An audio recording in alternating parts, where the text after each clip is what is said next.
आहोत गणेश पुराण क्रीडाखंड अध्याय 111. आणि या अध्यायाचं नाव आहे नंदीची शिष्टाई अयशस्वी. आता मागच्या अध्यायात आपण पाहिलं होतं की सिंधुरासुराच्या दरबारामध्ये नंदी शिष्टाईला गेलेला आहे. तत्पूर्वी आपण गणेश पंचरत्नामधील स्तोत्रे पाहत आहोत, ती पाहूया. दारित दरोदरं वरं वरे भवक्रमक्षरं कृपाकरं क्षमाकरं मुदाकरं यशस्करं मनस्करं नमस्कृता नमस्करोमि भास्वरम् अकिंचनार्तिनाशनं भजेऽहं ईश्वरम्. आता याचा अर्थ काय आहे? ज्याचं पोट मोठं आहे, जो सगळ्यांना वर देतो, म्हणजे सगळ्यांची आपरत पोटात घालतो पण सगळ्यांना वर देतो. ज्याचं तोंड आहे ते हत्तीच्या मुखाचं आहे. गजेभ वक्रम म्हणजे हत्तीसारखं तोंड आहे. जो अविनाशी आहे, जो आपल्यावर कृपा करतो, कृपाकरम क्षमाकरम आपल्याला क्षमा करतो, आणि मुदाकरम म्हणजे आनंद देतो, यश देतो. असा जो भक्तांचं नमन जे केलं तर त्यांचं दार म्हणजे ज्या भक्तांनी त्याला साधं नमन केलं, नमस्कार केला, तर तो त्यांचं दुःख दारिद्र्य दूर करतो, नाश करतो. अशा प्रकाशमान गणेशाची मी पूजा करतो. वक्रतुंड महाकाय सूर्यकोटी समप्रभ निर्विघ्नं करू मे देव सर्वकार्येषु सर्वदा. आता बघाशी आपण टायटल बघितलेला आहे नंदीची शिष्टाई अयशस्वी. आता हे 11, 12 आणि 13 अध्याय मी सलग वाचते आहे, कारण ती एकच कथा चालू आहे. अध्याय छोटे छोटे असल्यामुळे प्रत्येक अध्यायाला हा अध्याय संपला नवा सुरू झाला हे सांगण्यापेक्षा मी एकत्र तिन्ही अध्याय आता वाचते आहेत. श्री गणेशाय नमः. द्वारपाल नंदीला बरोबर घेऊन सिंधू दैत्याच्या राजसभेत आले, तेव्हा तेथील कोणीही नंदीशी बोलेना. म्हणून स्वतः नंदी सिंधूस म्हणाला, मी कामधेनूचा पुत्र आहे, मी शंकराचे वाहन आहे, आणि त्याचा पुत्र जो गणेश त्यांनी मला तुझ्याकडे पाठवले आहे. तू सर्व देवांना जिंकून बंदीत टाकले आहेस, त्या सर्वांना बंदीतून मुक्त करावे. खरं आपल्याला मुक्त करायचंय कुणाला? ब्रह्मदेवाला. पण सर्व देवांनाच मुक्त कर असा तुला गणेशाने निरोप दिला आहे, आणि गणेशाचे ऐकण्यातच तुझे कल्याण आहे.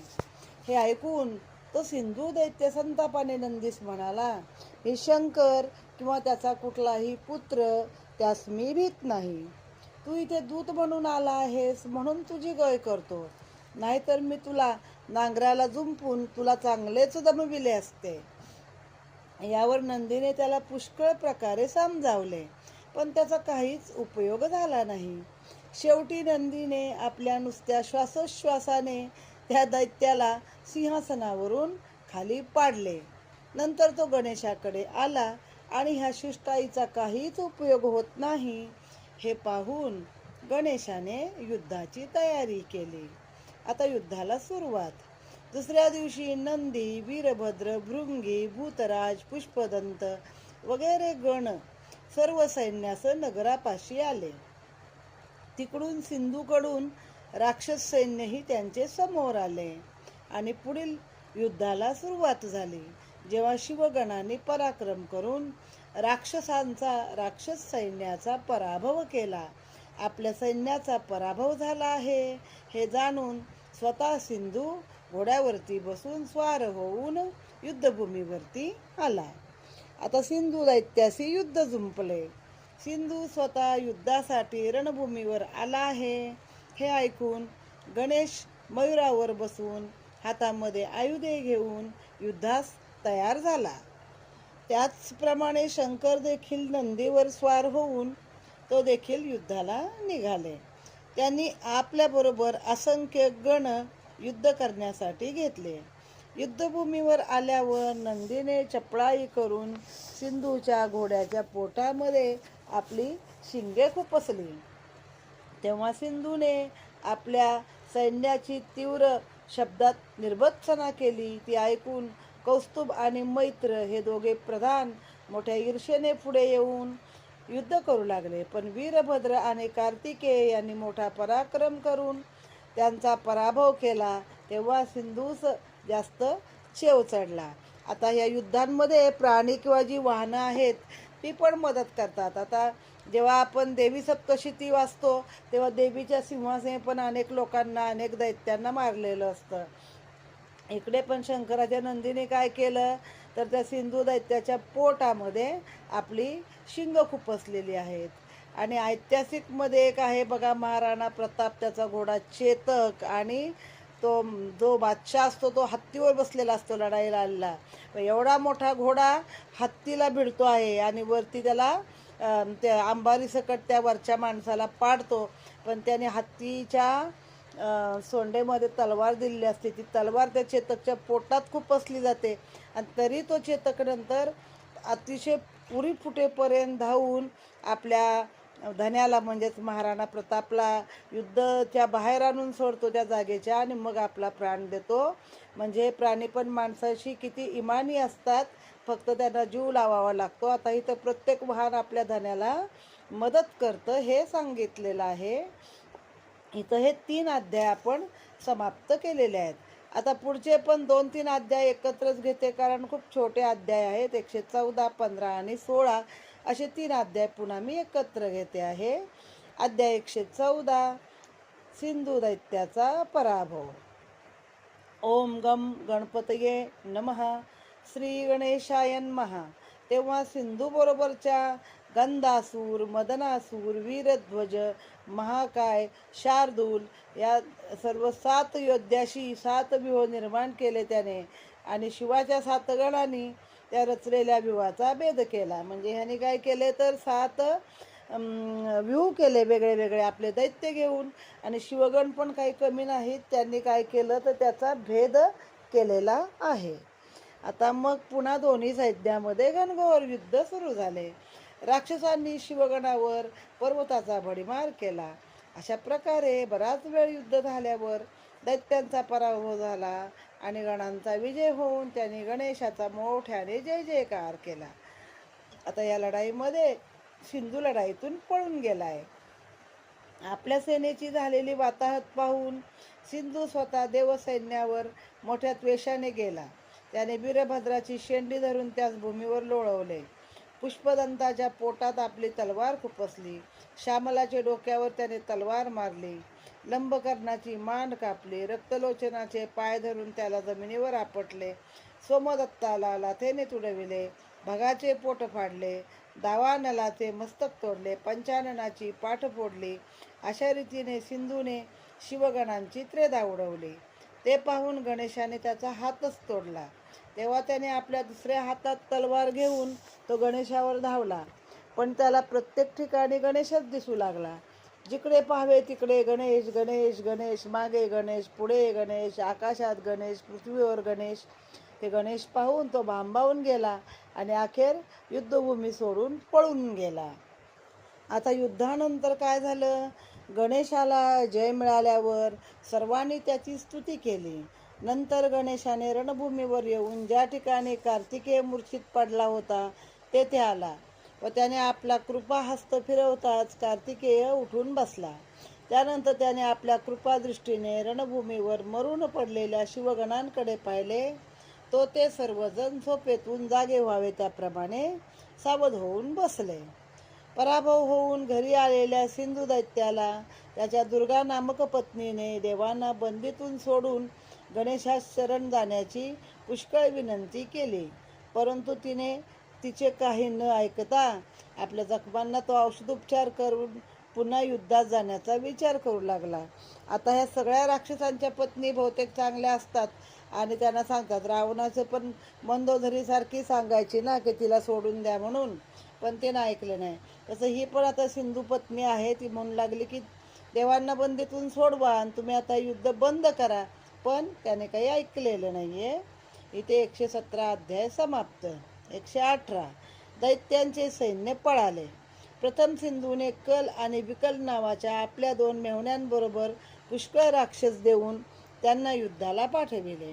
ते युद्धभूमीवर आल्यावर त्यांच्याशी नंदी आणि पुष्पदंत युद्ध करू लागले. उभय सैन्याचे घनघोर युद्ध जुंपल्यानंतर नंदी चवताळून राक्षस सैन्यात शिरला. त्याने आपल्या शिंगाने आणि पायांनी आणि शेपटीने हजारो राक्षसांना मारले, यमसदनाला पाठविले. शेवटी कलाने त्याला पाशाने बांधले. ते पाहून वीरभद्र आणि कार्तिकेयाने अपूर्व असा पराक्रम करून कलाचा प्राण घेतला आणि नंदीला सोडविले. नंतर वीरभद्राने विकलाला ठार मारून सैन्याचा संहार केला. हे कल आणि विकल त्याचे मेव्हणे होते सिंधू दैत्याचे. हे सर्व पाहून बाकीचे दैत्य रणभूमी सोडून पळून गेले. पुढे सिंधूच्या मुलांचा वध.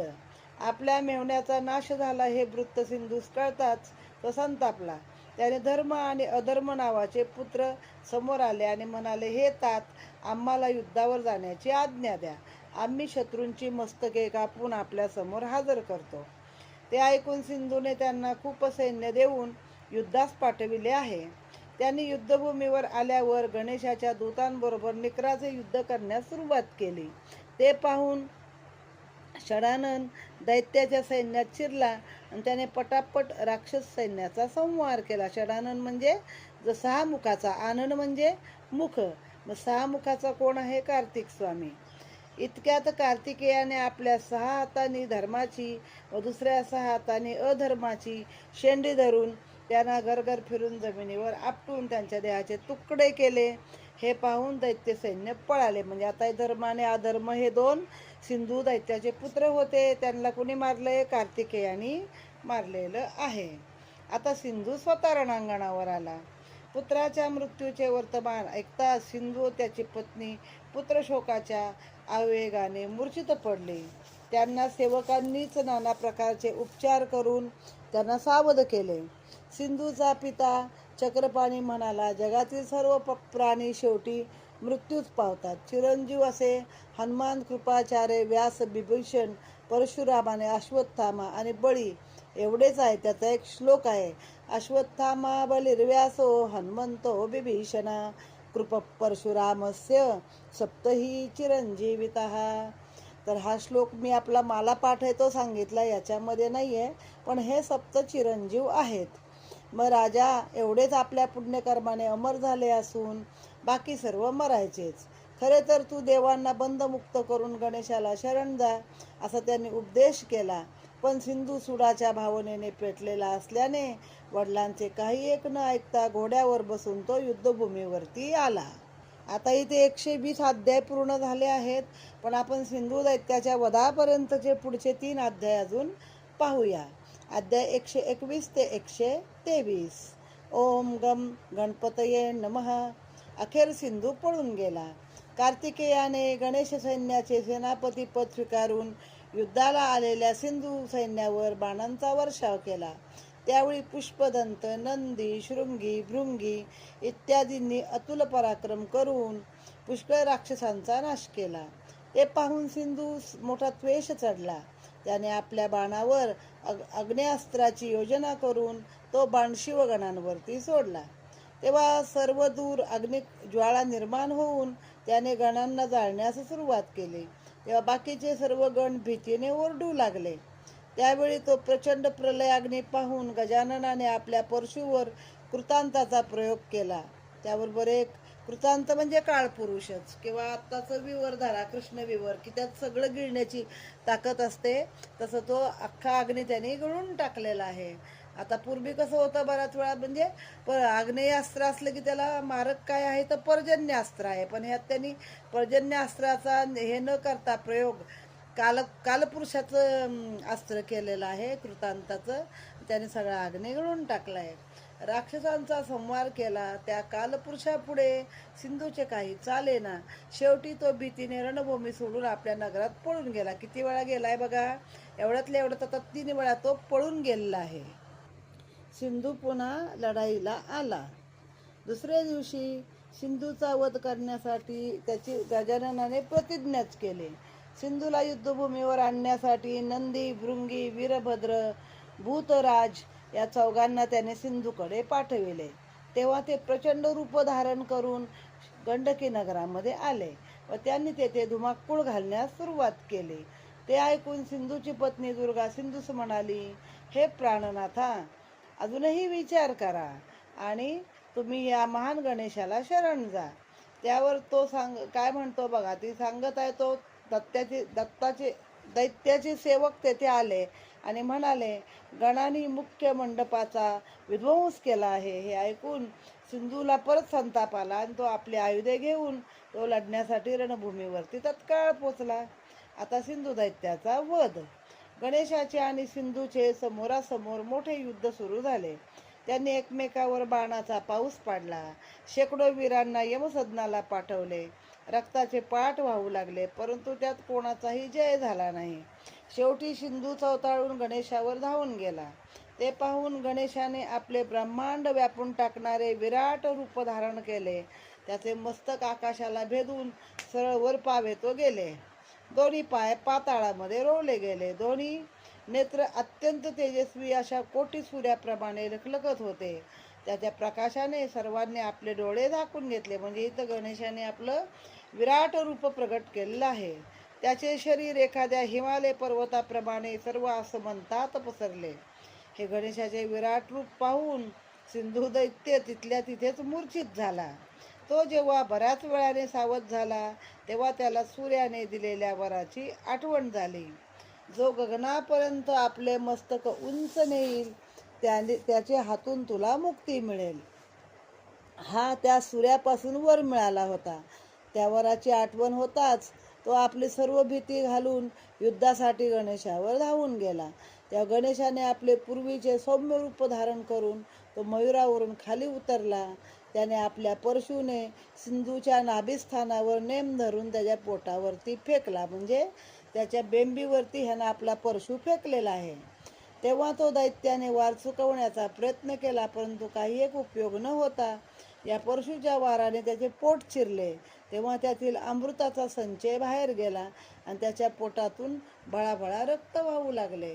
तो खाली जमिनीवर कोसळल्यावर त्याचा प्राण गेला. तेव्हा सर्व गणांनी एकच जयनाद केला. ते ऐकून देवांनी गणेशावर पुष्पवृष्टी केली, त्याची स्तुती आरंभिली.